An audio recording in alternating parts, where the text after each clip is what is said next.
உன் பிறந்தவன் யாரு, கூட பிறந்தவன் யாரு, செத்து போயிட்டா ஒருத்தன் கூட வரமாட்டான். உன் கூட வரக்கூடியது ஒன்னே ஒன்று தான், பற்றி தொடர்வது பாவ புண்ணியம் தான் வரும். சிவ புண்ணியம் பண்ணுங்க.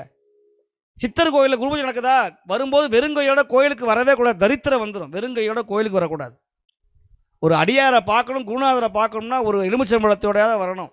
கோயிலுக்கு வரும்போது தேங்காய் பழத்தோடு வரணும், பூவோடு வரணும், 4 வாழைப்பழத்தையாவது கொண்டு வரணும், பேரிச்சம்பழத்தையாவது கொண்டு வரணும், கல்கண்டையாவது கொண்டு வரணும். முடியலையா சிவாச்சாரியோடைய தட்டில் தட்சணை போடணும்.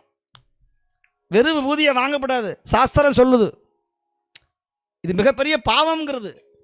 இப்போ ஆதி தெய்வீக, ஆதி பௌதிக, ஆதி ஆத்மீக, நீ இப்படி பணம் செலவழிக்கலைன்னா 3 விதத்தில் பணம் போயே தீரும். ஒன்று, இங்கே இருக்கிறவங்க அத்தனை பேரும் சொல்கிற, என்னையும் சொல்கிற, பணம் விடாமல் இருக்கவே மாட்டான். எவனாவது ஏமாற்றிருப்பான், ஒரு லட்சமாவது ஏமாற்றிருப்பான், சொந்தக்காரனாவது. நீங்கள்லாம் பல கோடி ஏமாந்துருப்பீங்க, அது வேறு விஷயம். என்னங்க பண்ணுறது, கொடுத்து விட்டு வாங்க